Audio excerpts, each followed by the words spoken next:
On this very day, the crypto market lost $200 billion in just 48 hours. While you were sleeping, the world's youngest billionaire turned the life savings of millions of people into absolute zero. This curly-haired guy is Sam Bankman-Fried, or just SBF. At just 30 years old, he managed to become practically the most powerful crypto tycoon on the planet, a true rock star of the financial world. He gave non-stop interviews, bought the naming rights to major U.S. stadiums, and threw millions at ads featuring A-list celebrities. This kid's personal net worth was estimated at a mind-blowing $15 billion. And then it all vanished, literally in a couple of days. For years, everyday people busted their tails, paid taxes, and saved up for a down payment on a house, and then they trusted all their savings to this internet guy who flashed on the cover of Forbes, promising safe returns. One day, our regular Joe logs into the app, and there it is, a fat zero. The American, Canadian, Australian dream officially wiped out. All because this curly-haired genius decided to secretly play God with other people's money. But there's a second giant in this drama. Meet Changpeng Zhao, or just CZ. Born in China, immigrated to Canada at 12, where he even worked at McDonald's in his youth. In 2017, he launched Binance, which instantly became the largest crypto exchange in the world. Although CZ is the richest man in crypto, with a net worth of around $18 billion, he doesn't care for the hype. He prefers to run his crypto empire quietly from behind the scenes. When FTX first launched, the head of Binance was actually one of its early investors. But then the paths of the two billionaires diverged. CZ was always closer to the original cypherpunks who hated government control. Sam, on the other hand, was aggressively pushing into U.S. politics, bankrolling election campaigns in Washington, and demanding tighter regulations, which, by the way, got him roasted hard all over Twitter. Every now and then, this led to some hilarious shitposting between them. SBF loved to flex his U.S. political connections, hinting that CZ's Chinese heritage would keep him from succeeding in America.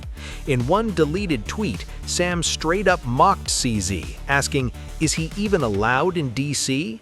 Overall, there was no real bad blood between them. Until November 2022, a tiny article on a niche website became the detonator that blew up a $32 billion bomb.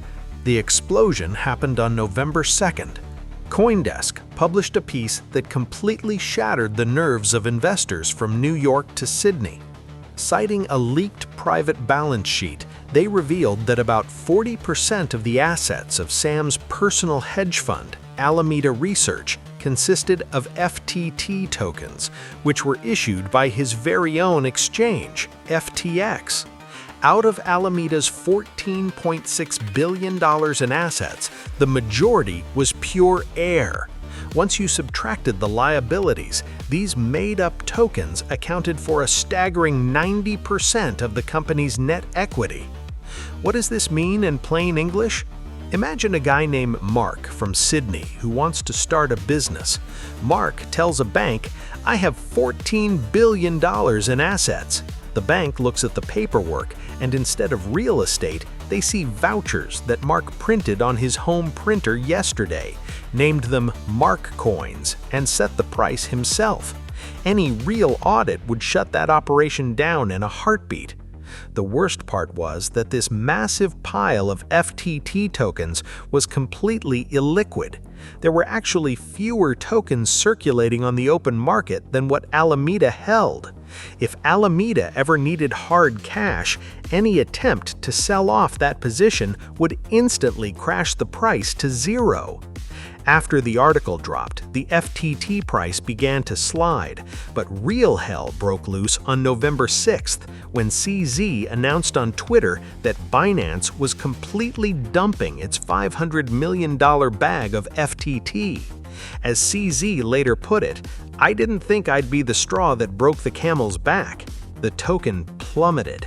Sam rushed to Twitter, claiming that FTX and its assets are fine. He deleted that tweet later, but the global panic was already unstoppable. But why did the collapse of a private fund like Alameda kill a giant exchange like FTX? The answer lies in Sam's dirtiest secret. He owned Alameda outright, and he owned about half of FTX.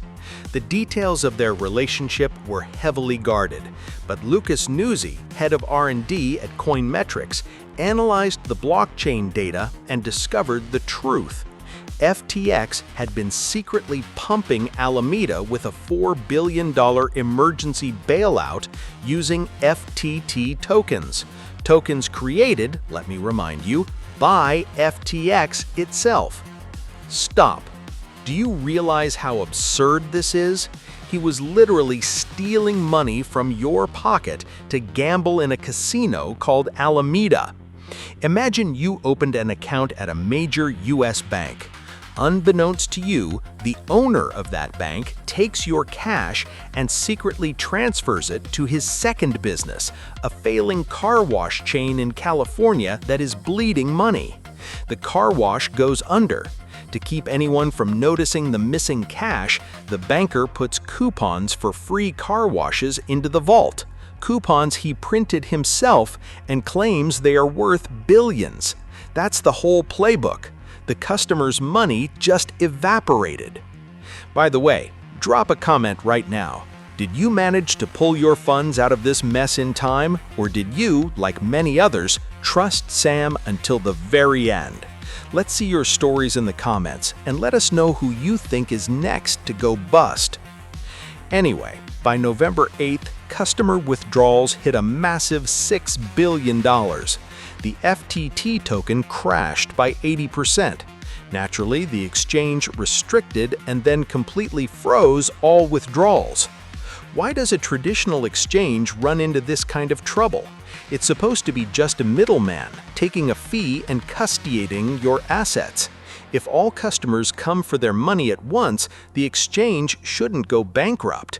But FTX wasn't just custodying assets. It used them to bail out Alameda. Back in May 2022, the Terra Luna crypto collapse wrecked many funds. Alameda's apparent stability back then was a total fiction. Sam simply plugged the massive hole in Alameda's balance sheet using the funds of FTX's users. As long as the FTT price held up, the ledger looked clean. But the moment the price dropped, a death spiral triggered. The falling token destroyed the exchange's balance sheet, causing a panic, and that panic dragged the token even lower. Game over. To make matters worse, CZ, after getting a look at FTX's internal books, tweeted, "Two big lessons. 1. Never use a token you created as collateral. 2. Don't borrow if you run a crypto business." Sam responded with a massive Twitter thread, rambling that they had enough assets and it was just a liquidity issue, before dropping the legendary line, "I'm sorry, I buckled." Sam was frantically running around the market, trying to raise any cash he could, offering to sell the company at a $10 billion valuation down from its previous $32 billion. Nobody wanted to buy a black box with obvious hidden disasters. Then on November 8th, Sam and CZ shocked the world. Binance had tentatively agreed to buy out FTX and bail out its users. Experts immediately knew what was up. If a buyout agreement is rushed through in a single day, the price tag is usually a symbolic $1. Sam's billionaire status vanished instantly. He went from the top tier of crypto wealth to the most hated man on the market. But the show didn't last long. The very next day, Binance did a quick review of the books and backed out, stating that the situation was so bad they wouldn't touch it with a 10-foot pole. The hole in the balance sheet was estimated between $4 and $8 billion. Bankruptcy was now the only way out. For Sam, This smells like prison time. U.S. regulators have already opened criminal investigations. Terra/Luna's creator, Do Kwon, is already an international fugitive with thousands of furious investors hunting him down. The odds of SBF and Do Kwon eventually sharing a bunk bed are, let's just say, definitely not zero. This event became crypto's version of the 2008 Lehman Brothers collapse. The scariest word in the industry right now is contagion. In just 2 days, Bitcoin dropped over 20%, hitting a 2-year low below $16,000. Ethereum plunged by 30%. Solana lost half its value because Alameda was panic selling it from their reserves.